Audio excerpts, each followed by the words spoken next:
সাঈদ ইবনে হারেসা রাদিয়াল্লাহু আনহু নিজের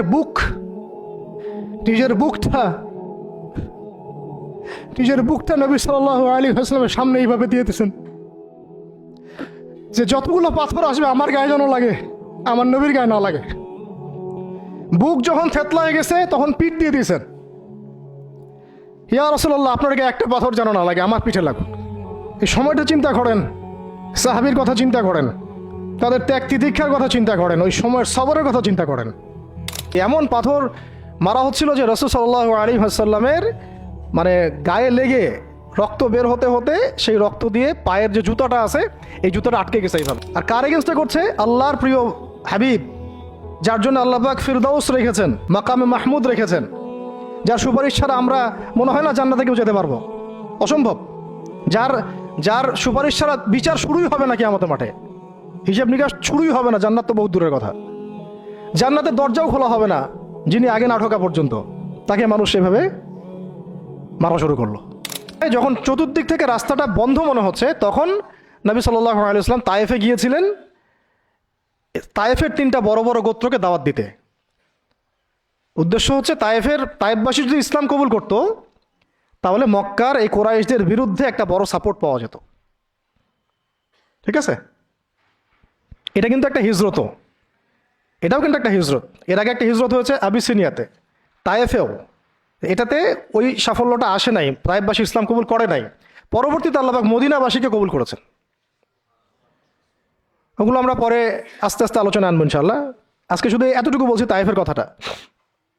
এইখানে সময়টা চিন্তা করবেন, এই সময়টা ছিল জুন বা জুলাই মাসের মতো অবস্থা। মানে মানে কাঠ ফাটা রোদ বলতে আমরা যা বুঝি, প্রচণ্ড রোদ, প্রচণ্ড গরম, মরুভূমির উত্তপ্ত একটা অবস্থা। এই অবস্থায় মক্কা থেকে তায়েফের ডিস্টেন্স হচ্ছে প্রায় 100 কিলোমিটার, প্রায় 100 কিলোমিটার। যারা তায়েফে গিয়েছেন তারা হয়তো জানবেন, এটা পাহাড়, মানে মাটির নিচ থেকে তায়েফ শহরটা দেখা যায়। এই যে পাহাড়ের গা বেয়ে যে উঠতে হয়, এখন তো গাড়ি আসছে, গাড়ির যুগ, এই গাড়ি দিয়ে উঠতেও এই নিচ থেকে উপর পর্যন্ত 40 কিলোমিটার, মানে পাহাড়ের গা বেয়েই 40 কিলোমিটার রাস্তা এইভাবে সফর করে করে করে করে তায়েফের শহরের উপরে পৌঁছাতে হয়।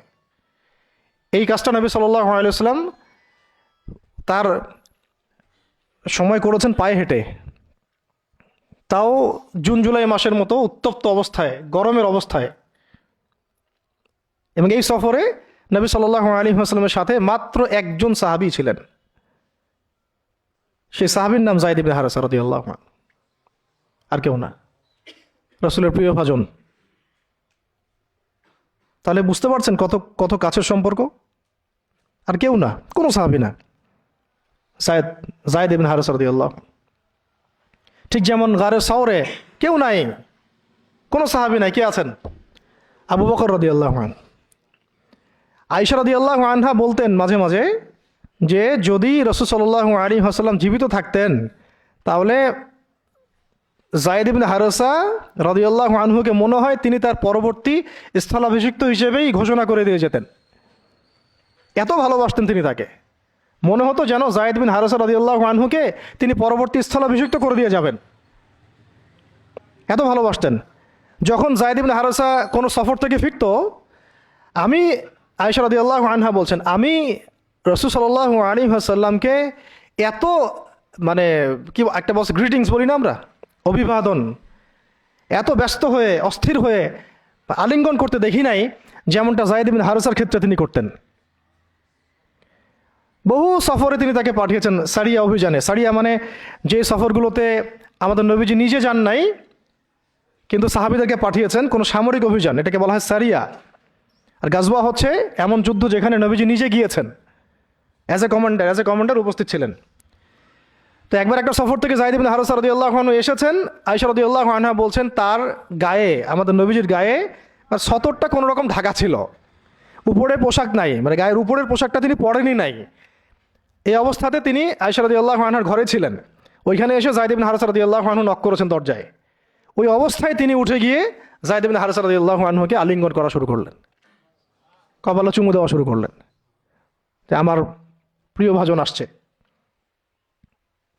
ওই সাহাবীকে সাথে নিয়ে তিনি সফর করছেন তায়েফে। তায়েফে যাওয়ার পরে 3টা গোত্রনেতা ছিল ওখানে। অনেক বড় কথা, তো আমি অল্প করে বলছি সময় সংক্ষিপ্ততার কারণে। একটা গোত্রনেতার নাম হচ্ছে আব্দে ইয়ালাইল। এর আন্ডারে বহু মানুষ ছিল। যদি সে ইসলাম কবুল করতো তাহলে ওই সবাই ইসলাম কবুল করতো, সে করে নাই। একটা গোত্রনেতার নাম ছিল আব্দে মাসউদ। তার আন্ডারে বহু মানুষ ছিল এবং ধনী ধনী বড় বড় বড় ধনী ব্যবসায়ী, রাজনীতিবিদ, সে ইসলাম কবুল করে নাই। আরেকটা লোক ছিল, তার নাম হাবিব বিন আমর। এই 3 নাম্বার গোত্রনেতা। তো সেও ইসলাম কবুল করে নাই। ইসলাম কবুল না করার কারণে এই 3টে গোত্রনেতার কাছ থেকে, আপনারা কি মনে করেছেন একদিন দাওয়াত দেওয়া হয়েছে? প্রায় 1 মাস নবী সাল্লাল্লাহু আলাইহি ওয়াসাল্লাম এই তাইফের এই ময়দানে ছিলেন, দাওয়াতের ময়দানে। কোনো কিতাবে আসছে 10 দিন, কোনো কিতাবে আসছে 15 দিন, 17 দিন, কিন্তু অ্যাপ্রক্সিমেটলি 1 মাস। এটা বিভিন্ন সিরাতের কিতাবে আসছে।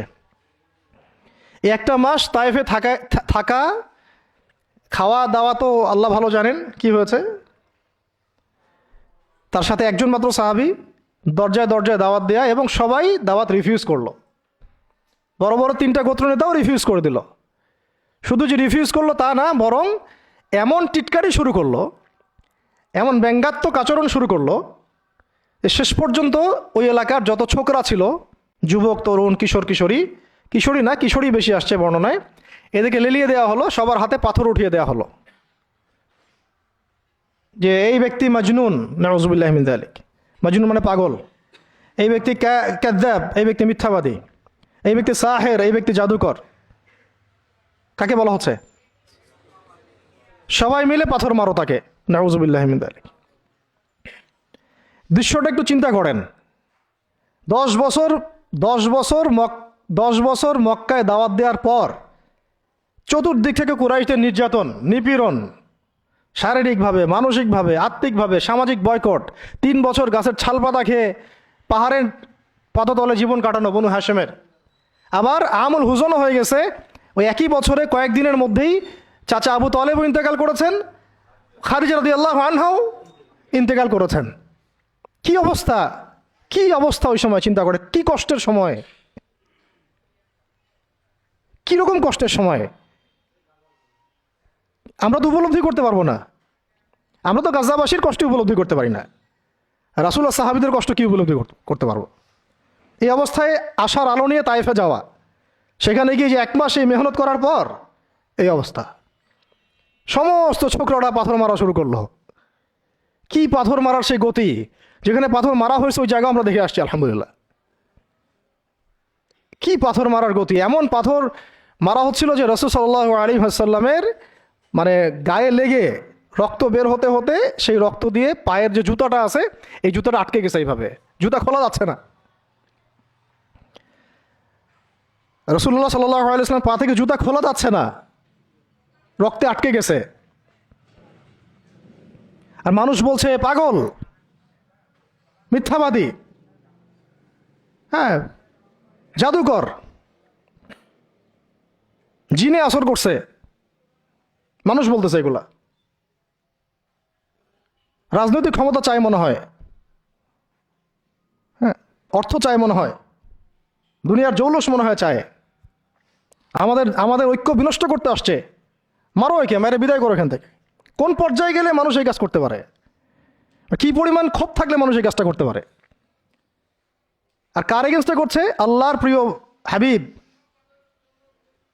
যার জন্য আল্লাহ পাক ফিরদাউস রেখেছেন, মাকামে মাহমুদ রেখেছেন, যার সুপারিশ ছাড়া আমরা মনে হয় না জান্নাতে কেউ যেতে পারবো, অসম্ভব। যার সুপারিশ ছাড়া বিচার শুরুই হবে না কিয়ামতের মাঠে, হিসাব নিকাশ শুরুই হবে না। জান্নাত তো বহুত দূরের কথা, জান্নাতের দরজাও খোলা হবে না যিনি আগে না ঢোকা পর্যন্ত। তাকে মানুষ সেভাবে মারা শুরু করলো। রক্ত ঝরতেছে। এই সময়ে এই সাহাবী যায়েদ ইবনে হারেসা রাদিয়াল্লাহু আনহু নিজের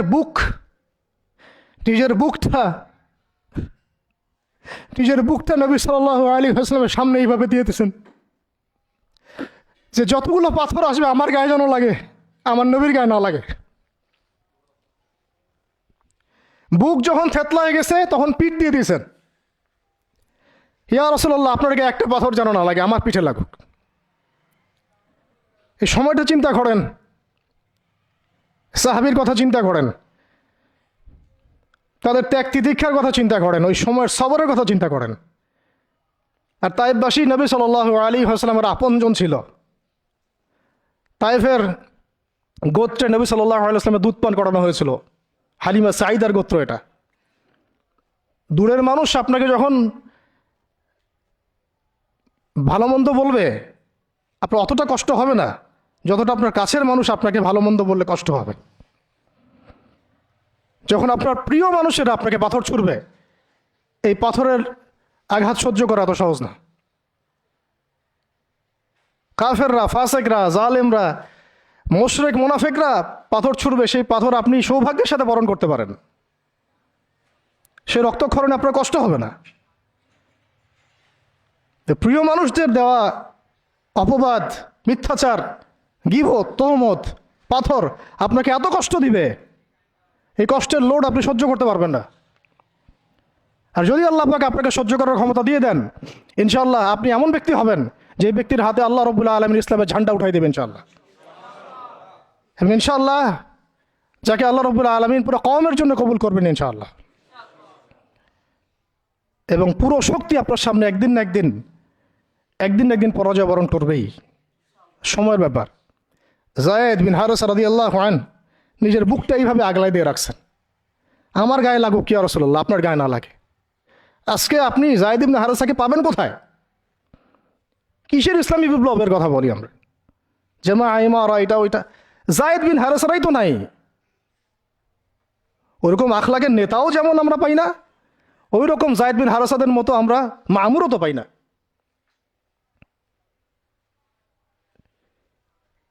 বরং এখন তো এমন যুগ চলতেছে যে মানুষ সামান্য দুনিয়াবী স্বার্থের কারণে, সামান্য দুনিয়াবী স্বার্থ, একটু মোহ, একটু দাম্ভিকতা, একটু অহংকার, একটু জিদ, একটু রাগ, একটু ক্ষোভ ইত্যাদির কারণে মানুষ, নিজের প্রিয় মানুষ আপনাকে মানুষের হাতে উঠাই দিতে পারে।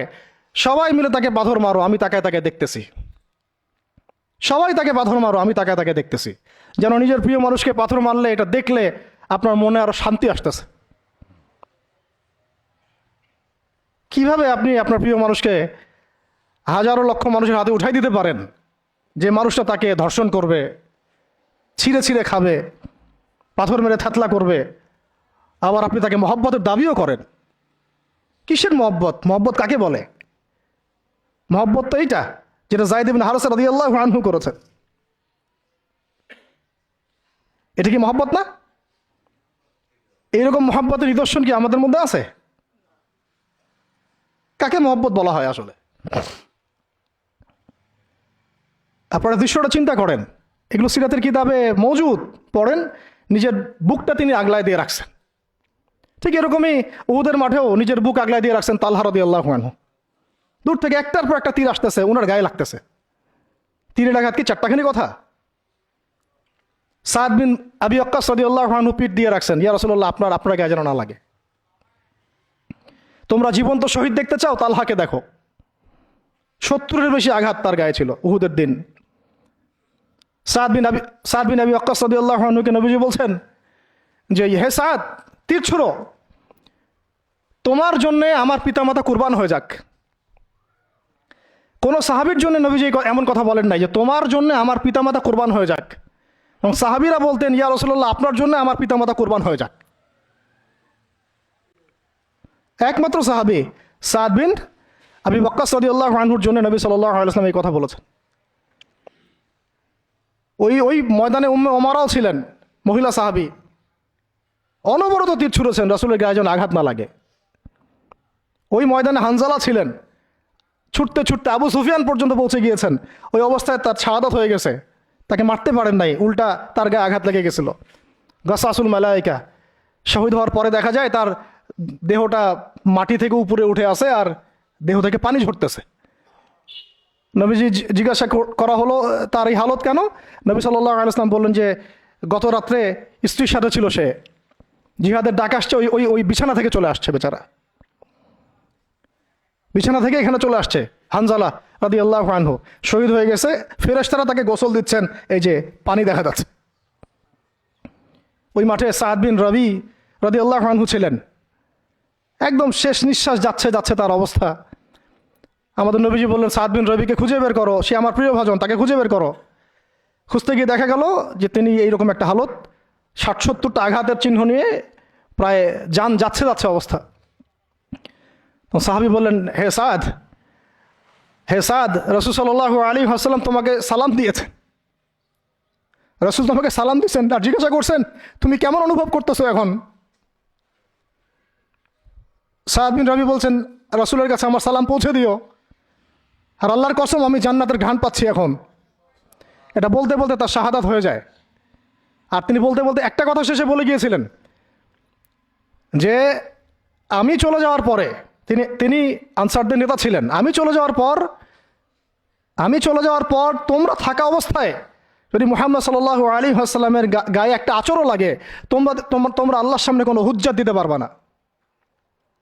আমি চলে যাওয়ার পরে যদি মুহাম্মদ সাল্লাল্লাহু আলাইহি ওয়াসাল্লামের গায়ে একটা আঁচড়ও লাগে, তোমরা আল্লাহর সামনে কোনো হুজ্জাত দিতে পারবে না। আর আমরাও তো এখন দুনিয়াতে বেঁচে আছি, আমাদের নবী সাল্লাল্লাহু আলাইহি ওয়াসাল্লামের গায়ে কী না লাগতেছে, আমরা কী বা করতে পারতেছি।